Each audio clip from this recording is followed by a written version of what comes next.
یہ کون سا پن ہے؟ ہاں اس سے بولیں، کیونکہ بولنے سے یہ ہوتا ہے کہ پھر جب آپ یہ کریں گے نا تو آپ کو احساس ہوگا یار میں نے خود بولا تھا کہ یہ کون سا پن ہے. ٹھیک ہے. ہاں آپ کو پتا ہے دوسری کنٹری کے لوگوں کو اپنے ملک میں قبول کرنا بھی آسان نہیں ہوتا. لوگ ٹیڑھی نگاہوں سے دیکھتے ہیں یہ غیر ہے. اور یاد رکھو یہ کتا پن ہے. کسی دوسری قوم کے آدمی کو اپنی قوم میں ٹیڑھی نگاہوں سے دیکھنا یہ کون سا پن ہے؟ بولو نا، کتا پن ہے. یہ کتوں کی خصلت ہے.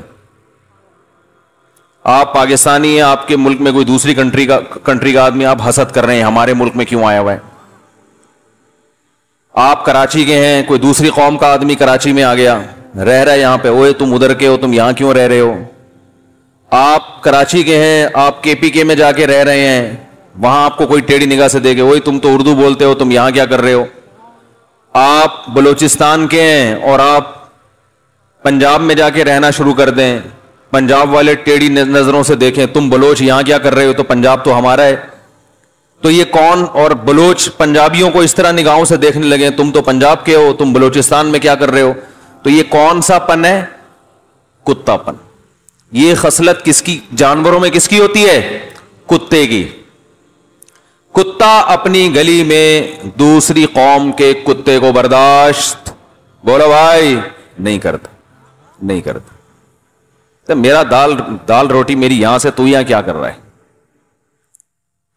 تو نہیں برداشت کرتا. اور جو انسانوں کی صفات ہے نا وہ ہے گلے لگانا. قرآن مجید نے مسافروں پہ احسان کرنے کا حکم دیا. تو مسافر تو اجنبی ہوتا ہے نا.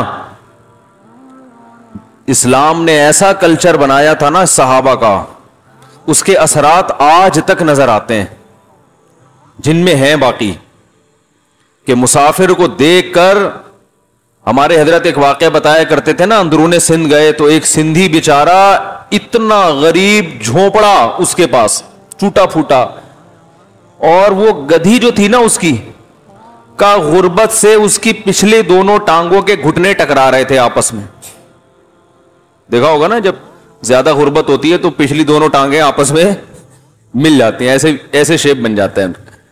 اتنا غریب، قوم بھی الگ، وہ سندھی تھا، ہمارے حضرت تھے پنجاب کے لدھیانہ. زبانوں میں فرق، علاقے میں فرق. حضرت فرماتے ہیں ہم راستہ بھول گئے تو وہ سندھی بھائی آیا، اس نے حضرت کو گھر میں بٹھایا. حضرت نے فرمایا کہ میں راستہ بھول گیا ہوں. گھوڑے پہ سفر کر رہے تھے حضرت، تو ریگستان ہے آپ کو پتا ہے، اندرون سندھ بڑے لمبے لمبے راستے ہیں. تو حضرت فرماتے ہیں اس کی غربت دیکھ کے مجھے اندازہ ہوا کہ یہاں تو ہمارے لیے گزارا ممکن نہیں ہے، اس کے پاس اپنے کھانے کے لیے کچھ نہیں ہے، مجھے کیا کھلائے گا یہ. تو حضرت نے ارادہ کیا بھائی نکلتے ہیں یہاں سے. تو اس نے کہا کہ سندھی زبان میں کہا پتہ نہیں سکر آئے ڈکر نہ آئے، کوئی قحط کا زمانہ تھوڑی ہے کہ آپ یہاں سے جا رہے ہو، بارشیں ہو رہی ہیں الحمدللہ، رزق کی فراوانی ہے، بیٹھو ادھر ہی رہو گے. جتنا روکھا سوکھا اللہ نے دیا ہے دونوں مل کے کھا لیں. یہ خاندانی ہونے کی علامت ہوتی. کتا پن یہ ہے کہ یہ یہاں کیا کر رہا ہے، پنجابی یہاں کیا کر رہا ہے یہاں پہ. حضرت تو خط کاٹ بھی حضرت کا پنجاب جیسا تھا نا، پنجاب کے لدھیانہ کے لوگ نہیں بڑے بڑے لمبے تڑنگے، پھر پگڑی بھی باندھتے تھے. تو وہ یوں کر کے دیکھ لیتا ٹیڑھی آنکھوں سے، اوئے تم ہمارے سندھ میں کیا کر رہے ہو. اچھا وہ پکڑائی میں آئے، بند کر کے فون کرتا، ہاں بھائی میں تو ویسے ہی غریب آدمی ہوں، اتنے پیسے دے دو اور اپنا بندہ لے جاؤ. یہ نہ بھی کرتا تو کم از کم جو خاندانی لوگ نہیں ہوتے وہ ٹیڑھی آنکھوں سے بہرحال دیکھتے ہیں کہ یہ کیوں آ گیا یہاں پہ. عزت دینا سیکھو میرے بھائی. صحابہ کرام کو جو اللہ نے اتنی فضیلت دی، ایک نے ہجرت کی، دوسرے نے نصرت. کیسی نصرت کی خاندانی مثال قائم کی ہے.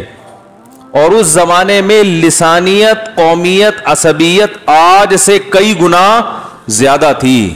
آج کم ہو گئی ہے، پہلے بہت تھی. پہلے قتل کرتے تھے، اس پہ لڑائیاں ہوتی تھی. ذرا سا کسی قوم کو برا کہہ دیا، قتل و غارت کا سلسلہ شروع. کیسے خاندانی مثال قائم کی ہے. مکہ سے ہجرت کر کے آئے, اپنے گلے لگایا ہے, جائیدادوں میں شریک کر لیا کہ آدھی جائیداد تمہاری.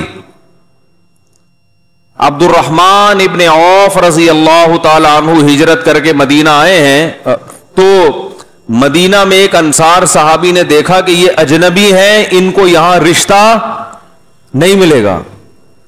وہ لوگ سمجھتے تھے کہ جیسے روٹی جسم کی ضرورت ہے, جیسے پانی ضرورت ہے, ایسے ہی مرد کے لیے ایک عدد, کم از کم ایک عدد بیوی کا ہونا بھی ضروری ہے. تو یہ بیوی کے بغیر کیسے رہیں گے یہاں پہ, اور نہ ان کی تجارت ہے نہ کوئی بزنس ہے. تو ان صحابی نے کہا میری 2 بیویاں ہیں, میں ایک کو طلاق دیتا ہوں, آپ اس سے نکاح کر لیں. ظاہر ہے زوجہ کی اجازت سے ہی ہوگا یہ, لیکن اس ایسی کوئی مثال دنیا میں قائم ہو سکتی ہے.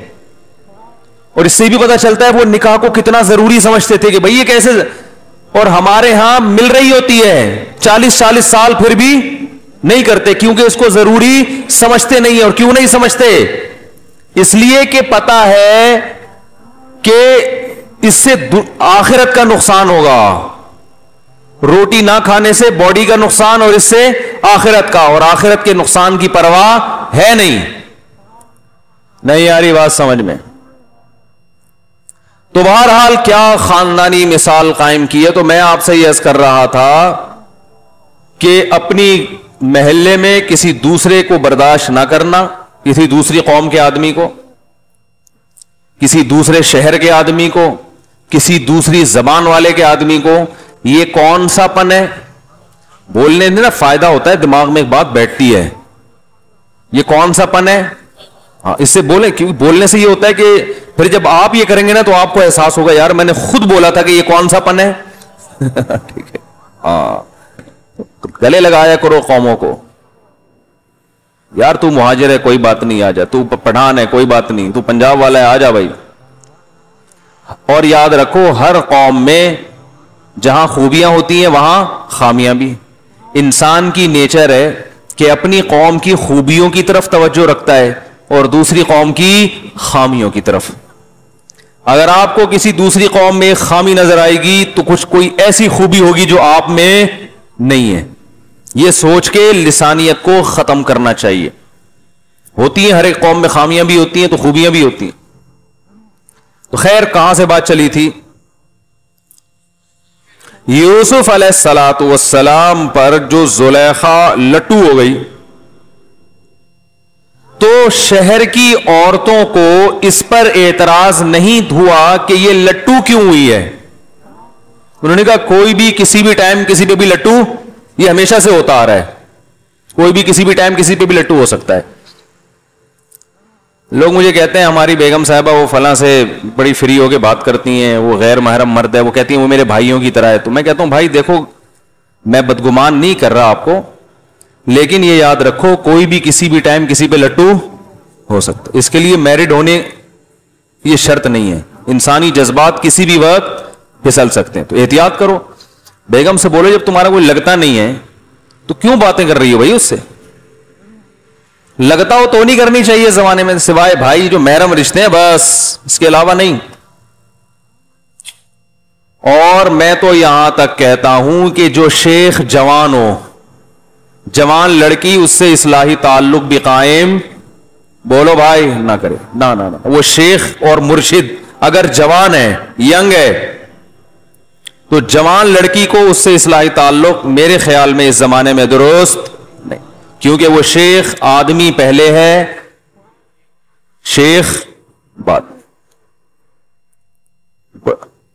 واقعات ہر جگہ ہو سکتے ہیں, کچھ بھی ہو سکتا ہے. اس کو نہ ہوا یہ لٹو ہو جائے گی, شیخ صاحب کی آواز بہت اچھی ہے, اسٹائل بہت اچھا ہے, یہ سب چیزیں چل رہی ہیں مارکیٹ میں. اور لٹو ہونے کا کوئی فائدہ بھی نہیں ہے. شیخ صاحب نے کون سا اس سے شادی کرنی ہے؟ یا تو چلو لٹو ہوئی, شیخ صاحب کو کہا میں لٹو ہو گئی ہوں آپ پر, شیخ صاحب نے کہا چلو اسلام میں 4 کی اجازت ہے, دوسری آپ سے ہو جائے گی, وہ بھی شیخ صاحب نے کرنا نہیں ہے. تو فائدہ کیا؟